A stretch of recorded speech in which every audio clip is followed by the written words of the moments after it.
अस्सलामुअलैकुम।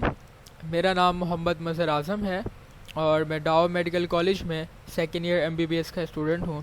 आज जो हमने टॉपिक कवर करना है दैट इज़ माइटोकॉन्ड्रिया। मैं बाकी वीडियोस ऑलरेडी अपलोड कर चुका था बट ये कुछ वीडियोस इस चैप्टर की रिमेनिंग थी, so I am starting to upload those lectures too, ताकि तमाम सिलेबस जो है वो कवर हो जाए। Let's start.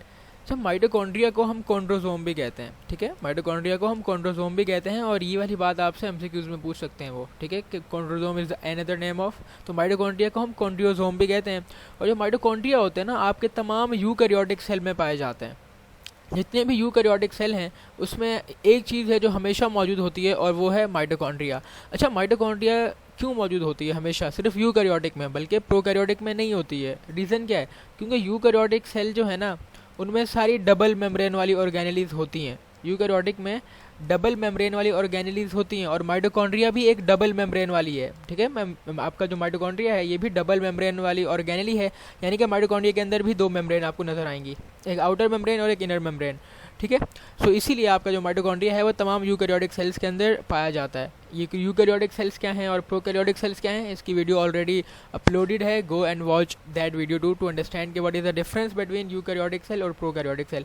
अगर मैं हल्का सा बताऊं तो वो यूकैरियोटिक सेल वो सेल होते हैं जिनमें डबल मेम्ब्रेन वाली ऑर्गेनेली पाई जाती हैं और प्रोकैरियोटिक वो होते हैं जिनमें डबल मेम्ब्रेन वाली ऑर्गेनेली नहीं पाई जाती। यूकैरियोटिक वो होते हैं जिनका जो न्यूक्लियस होता है उसके अराउंड न्यूक्लियस की जो डबल मेम्ब्रेन है वो मौजूद होती है, और प्रोकैरियोटिक वो हैं जिसके न्यूक्लियस में ना वो डबल मेम्ब्रेन होती है ना, कि बीच में आपका न्यूक्लियस होता है और न्यूक्लियस के ऊपर डबल मेम्ब्रेन होती है जिसको आप न्यूक्लियर एनवेलप कहते हो। जो न्यूक्लियर एनवेलप है ये आपके यूकैरियोटिक सेल में तो पाया जाता है बट प्रोकैरियोटिक सेल में नहीं पाया जाता। तो ये डिफरेंस था। तो माइटोकॉन्ड्रिया को हम कॉन्ड्रोसोम कहते हैं और ये तमाम यूकैरियोटिक सेल में मौजूद होते हैं। और माइटोकॉन्ड्रिया को हम power house of the cell भी कहते हैं। मैं ओवरव्यू देता हूँ कि आपके माइटोकॉन्ड्रिया को power house of the cell भी कहते हो। ये power house of the cell क्यों कहते हो? रीज़न इज दैट कि जो माइटोकॉन्ड्रिया है ना वो आपकी एनर्जी बनाता है। आपको जो एटीपी चाहिए होती है आपकी बॉडी की फंक्शनिंग के लिए, वो तमाम एटीपी आपको माइटोकॉन्ड्रिया से मिलती है। तो आप इसीलिए माइटोकॉन्ड्रिया को power house of the cell भी कहते हो। मैं माइटोकॉन्ड्रिया की यहाँ स्ट्रक्चर की बात करूँ तो इस डायग्राम से समझते हैं कि माइटोकॉन्ड्रिया जो है ना उसकी बहुत सारी शेप्स हैं, बहुत सारी फॉर्म्स हैं, यही कहा जाता है। और कहते हैं ये डिपेंड करता है कि कौन सी जगह पर पाया जाता है और कौन सी स्टेट में पाया जाता है, ठीक है। यानी कि माइटोकॉन्ड्रिया है वो एक धागे की तरह भी होता है, स्ट्रिंग लाइक भी होता है। स्ट्रिंग लाइक के साथ साथ ये कैसा होता है, थ्रेड लाइक यानी स्ट्रिंग लाइक वही धागे की तरह होगा। रॉडलेट होता है बिल्कुल रॉड लाइक यानी कि लंबा इस तरह, ठीक है, स्क्वायर शेप में। इसके साथ साथ जो इसकी ऐसी फॉर्म जो आपसे पेपर में ज़रूर पूछेंगे कि हाँ इस तरह तो पाई जाती है हमेशा, और जो नॉर्मली कॉमनली फाउंड होती है यानी कि अक्सर जो शेप होती है ना वो होती है इनकी bean shape. Bean shape structure कैसा होता है, ऐसा होता है, ठीक है, किडनी शेप कह लो या बीन शेप कह लो। तो इस फॉर्म में देखो आपको नज़र भी आ रहा है कि ये है आपका माइटोकॉन्ड्रिया जो इस फॉर्म में पाया जाता है।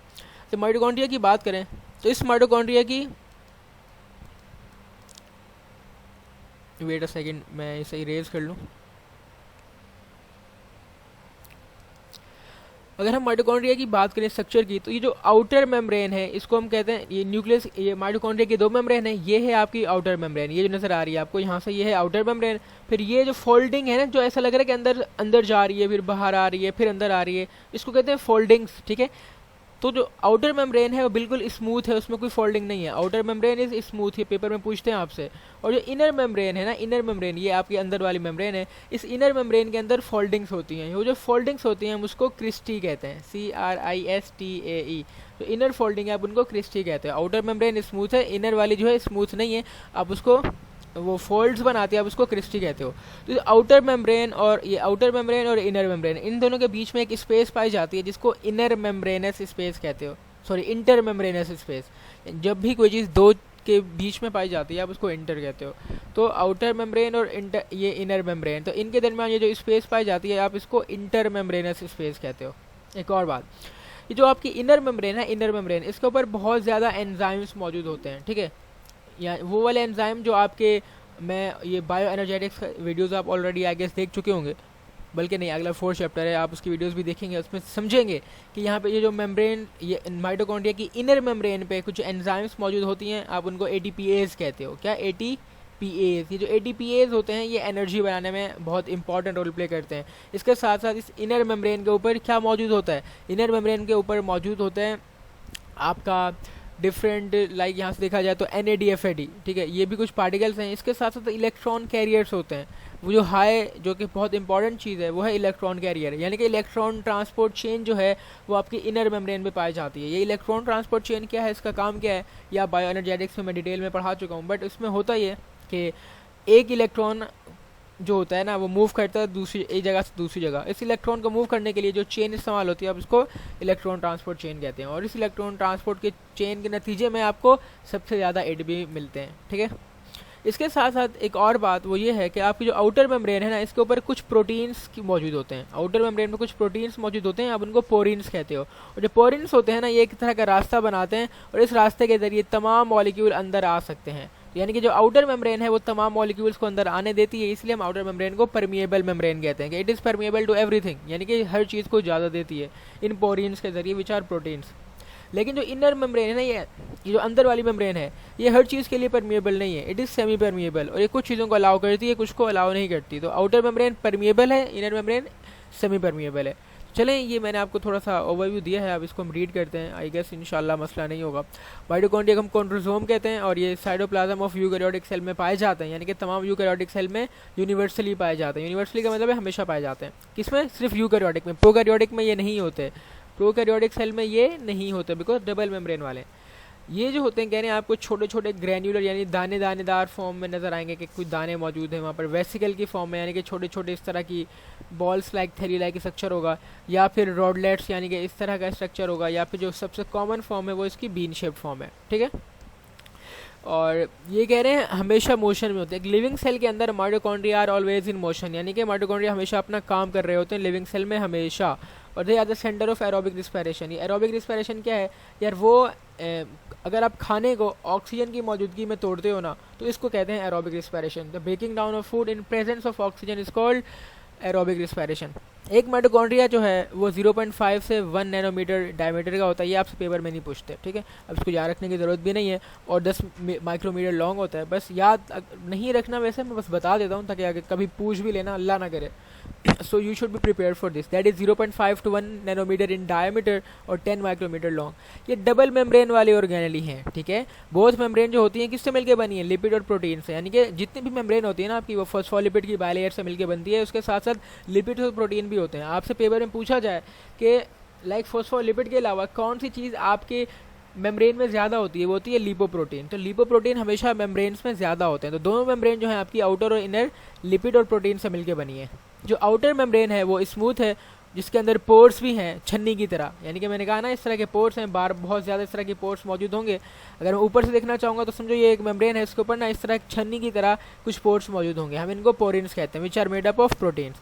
यानी कि जो आउटर मेम्ब्रेन है वो स्मूथ है और उसके ऊपर, और स्मूथ होने के साथ साथ उसमें पोर्स भी हैं like a sieve which are made up of proteins called porins. वो जो पोर्स हैं वो पोरिन्स प्रोटीन से मिलकर बने। These pores are responsible for transport of molecule across the membrane. ये जो पोर्स होते हैं मॉलिक्यूल्स को ट्रांसपोर्ट करने देते हैं मेम्ब्रेन के अराउंड, इसीलिए हम आउटर मेम्ब्रेन को कहते हैं परमिएबल है फॉर ऑल, ठीक है। तो जो पोरिन्स है इसके जरिए तमाम मॉलिक्यूल्स ट्रांसपोर्ट होते हैं। जो इनर मेम्ब्रेन है, ठीक है, वो इरेगुलर है और इनकम्प्लीट पार्टीशन बनाती है इनफोल्डिंग की वजह से। इनर मेम्ब्रेन इरेगुलर है और पार्टीशंस बनाती है। देखो ये आपको पार्टीशन नज़र आ रहे हैं, फोल्डिंग्स नज़र आ रहे हैं, आप इनको कहते हैं कि इनवर्ड फोल्डिंग है। इन फोल्डिंग को हम क्रिस्टी कहते हैं। और क्रिस्टी की वजह से होता है क्या, जो सरफेस एरिया होता है ना वो बढ़ जाता है। यानी कि जब भी, अब देखो फॉर एग्जांपल होता क्या है, आपने एक रस्सी है आपके पास, इतनी बड़ी रस्सी है, आप उसको सेब रखना चाहते हो कहीं पर, तो आप क्या करते हो, क्या उसको इसी फॉर्म में सीधा रखते हो या फिर आप उसको फोल्ड करके रखते हो? फोल्ड करके रखते हो। इसी तरह ये मेम्ब्रेन है ना, ये बहुत बड़ी होती है, तो आप इसको ना फोल्ड कर देते हो। जब फोल्डिंग हो जाती है ना, तो इस फोल्डिंग की वजह से आप ज़्यादा मेम्ब्रेन को अंदर रख सकते हो। जब ज़्यादा मेम्ब्रेन होगी तो उसका एरिया भी ज़्यादा होगा, यानी कि उसकी जगह भी ज़्यादा होगी, मतलब जगह नहीं, मतलब वो खुद चीज़ ज़्यादा होगी। तो सरफेस एरिया कहते हैं इस चीज़ को, कि खुद मेम्ब्रेन बहुत ज़्यादा हो, उसकी क्वांटिटी ज़्यादा हो। तो these fold are called cristae which increase the surface area. जब इंक्रीज सरफेस एरिया बढ़ जाता है, यानी कि जगह मेम्ब्रेन ज़्यादा होती है हमारे पास, तो ज़्यादा मेम्ब्रेन होगी तो उसके ऊपर ज़्यादा प्रोटीन्स लगाओगे। ज़्यादा प्रोटीन्स लगाओगे तो वो सारे प्रोटीन जिनका काम होता है क्या करना, ATP वगैरह बनाना, वो ज़्यादा लगेंगे वहाँ पर, ठीक है। तो attach the number of protein containing molecules, यानी कि बहुत ज़्यादा प्रोटीन्स वगैरह इस इंक्रीज सरफेस एरिया पे ज़्यादा प्रोटीन्स लगा सकते हो। ये जो मॉलिक्यूल्स है ना एटीपी प्रोटीन के, आप उनको एटीपीएस कॉम्प्लेक्स कहते हैं, यानी कि जो एटीपी बनाएंगे। इसके साथ साथ कुछ साइटोक्रोम कॉम्प्लेक्स भी हैं, एनएडी भी है, एफएडी भी है, ये आप बायो एनर्जेटिक्स में पढ़ेंगे। ये कॉम्प्लेक्सेस जो हैं और मॉलिक्यूल जो हैं ये इलेक्ट्रॉन कैरियर के तौर पे काम करते हैं, और इसके साथ साथ वो कार्बोहाइड्रेट को, आपके लिपिड्स को और आपके प्रोटीन्स वगैरह को भी तोड़ते हैं कार्बन डाइऑक्साइड और वाटर में, और आपको एनर्जी प्रोवाइड करते हैं इन फॉर्म ऑफ एटीपी। और ये जो एनर्जी है ये आपके माइटोकॉन्ड्रिया में स्टोर हो जाती है। ठीक है, तो ये जो कॉम्प्लेक्सेस हैं, जो एटीपीएस कॉम्प्लेक्स है, साइटोक्रोम है, एनएडी एफएडी है, ये इलेक्ट्रॉन कैरियर के तौर पे काम करते हैं, और इसके साथ साथ आपके कार्बोहाइड्रेट यानी कि स्टार्च, फैटी एसिड यानी लिपिड्स, अमाइनो एसिड्स यानी प्रोटीन्स को कार्बन डाइऑक्साइड और वाटर में तोड़ते हैं और आपको एनर्जी देते हैं। ये जो फोल्ड्स है ना form by inner membrane is filled with fluid like organic matrix, यानी कि जो फोल्ड है, अब इस फोल्ड के अंदर, यानी कि ये आउटर, यानी कि आपका ये माइटोकॉन्ड्रिया है। ठीक है, अभी उसकी ऊपर आउटर मेम्ब्रेन है, ये इनर मेम्ब्रेन है, फिर यहाँ पर भी नीचे भी ऐसा ही होगा। तो इस इनर मेम्ब्रेन के अंदर ना एक ऑर्गेनिक मैट्रिक्स पाया जाता है। ठीक है, जिसके अंदर बहुत ज़्यादा कंपाउंड्स होते हैं, लाइक एंजाइम्स बहुत ज़्यादा होते हैं। जो ऑर्गेनिक मैट्रिक्स है ना, यानी कि जो इनर मेम्ब्रेन और दूसरी इनर मेम्ब्रेन दोनों के बीच में पाया जाता है, उसके अंदर बहुत ज़्यादा एंजाइम्स होते हैं, और ये एंजाइम्स क्या करते हैं, आपको बहुत ज़्यादा हाई एनर्जी प्रोवाइड करते हैं एक्टिविटी के लिए, इसलिए आप इसको power house of the cell भी कहते हो। ठीक है, और ये जो एनर्जी होती है स्टोर होती है और रिलीज की जाती है जब जब ऑर्गेनिज्म को इसकी ज़रूरत होती है। कह रहे हैं माइटोकॉन्ड्रिया सेमी ऑटोनोमस है। सेमी ऑटोनोमस का मतलब क्या है यार? सेमी ऑटोनोमस का मतलब है हर चीज़ को डिवाइड करने के लिए डीएनए चाहिए होता है, ठीक है, और आरएनए चाहिए होता है, और प्रोटीन्स भी बनाने होते हैं, लेकिन पूरा सेल जो है ना, हर ऑर्गेनली के लिए ये काम जो करता है हमारा एक ही सेल करता है। बट माइटोकॉन्ड्रिया जो है वो सेल के ऊपर डिपेंड ही नहीं करता। माइटोकॉन्ड्रिया कहता है मैं आज़ाद हूँ, लेकिन पूरी तरह आज़ाद नहीं है, थोड़ा थोड़ा मतलब उसके ऊपर फिर भी हुक्म चलाया जा सकता है। तो इसलिए कहते हैं सेमी ऑटोनोमस, यानी कि पूरी तरह आज़ाद नहीं है। ठीक है, यानी कि अकेला एग्जिस्ट कर सकता है, बट ये है कि सेमी ऑटोनोमस, यानी कि पूरी तरह एग्जिस्ट नहीं कर सकता। क्यों अकेला एग्जिस्ट कर सकता है? क्योंकि इसका अपना डीएनए होता है। ये बात पेपर में पूछी जाएगी कि इनका अपना डीएनए होता है, अपना आरएनए होता है, और इनके राइबोसोम होते हैं 70S। याद रखना, जो माइटोकॉन्ड्रिया जिस सेल के अंदर पाया जाता है उसके राइबोसोम 80S होते हैं। जो सेल के राइबोसोम होते हैं ना, जिसमें माइटोकॉन्ड्रिया पाया जाता है, क्योंकि यूकैरियोट में पाया जाता है और यूकैरियोट के सारे राइबोसोम 80S होते हैं, बट ये जो माइटोकॉन्ड्रिया है ना, इसके राइबोसोम कौन से होते हैं? 70S होते हैं। और आपका जो प्रोकैरियोटिक सेल है उसके भी 70S होते हैं। आपसे पेपर में पूछा जाता है कि 70S राइबोसोम कहाँ कहाँ पाए जाते हैं, तो आपके माइटोकॉन्ड्रिया में भी यही पाए जाते हैं। ठीक है, इसके साथ साथ आपके क्लोरोप्लास्ट में भी ये 70S राइबोसोम, हाँ, क्लोरोप्लास्ट में ये पाए जाते हैं। तो आपके माइटोकॉन्ड्रिया में भी राइबोसोम 70S होते हैं, आपने याद रखने, और आपके प्रोकैरियोटिक सेल में भी 70S होते हैं। तो माइटोकॉन्ड्रिया और आपके प्रोकैरियोटिक सेल में राइबोसोम 70S होते हैं। इसका मतलब ये है कि इनका अपना डीएनए है, अपना आरएनए है, और राइबोसोम भी अपने हैं। तो इनके पास अपना सिस्टम मौजूद है जिसकी मदद से वो अपने एंजाइम को यूज़ करते हैं और क्या करते हैं, प्रोटीन्स भी बनाते हैं। तो अपने एंजाइम भी ये खुद बना सकते हैं और प्रोटीन्स भी खुद बना सकते हैं, जो इनका फंक्शन कंट्रोल करेगा। और they can divide in half, और जो माइटोकॉन्ड्रिया हैं खुद अपने आप को डिवाइड करते हैं और reproduce independently of the cell, यानी कि अगर सेल डिवाइड ना भी कर रहा होगा ना, तो इनकी मर्जी है, जब इनका मूड होगा ये अपने आप को डिवाइड करके दो बना लेंगे। एक खास बात जो आपने याद रखनी है, जो माइटोकॉन्ड्रिया होता है ना, यानी कि एक एनिमल से दूसरे एनिमल में ट्रांसफ़र होगा तो हमेशा फीमेल यानी मदर से पास होता है। ठीक है, मदर जो है, मदर के जो एग होते हैं उनके अंदर माइटोकॉन्ड्रिया पाया जाता है, स्पर्म्स के अंदर माइटोकॉन्ड्रिया नहीं होता। तो mitochondria is always transferred by a mother, since mitochondria are present in eggs but not in sperm that enter the egg. तो जो आपका बेसिकली जो माइटोकॉन्ड्रिया आता है, अगर आपसे पूछा जाए कि माइटोकॉन्ड्रिया किस तरह इनहेरिट होता है, तो आपकी मदर से होता है, और मदर से किस तरह? एग के जरिए, बिकॉज स्पर्म में तो होता ही नहीं है।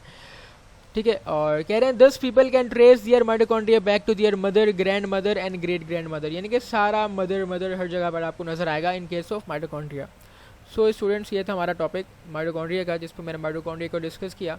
इंपॉर्टेंट टॉपिक है, आपसे शॉर्ट में अक्सर ये पूछ सकते हैं, और इसमें रीजनिंग्स भी काफ़ी आती हैं, और MCQs की तो काफ़ी बातें थी इसमें। ठीक है, तो इंशाल्लाह मिलेंगे नेक्स्ट वीडियो के साथ, और do like, comment and share this lecture.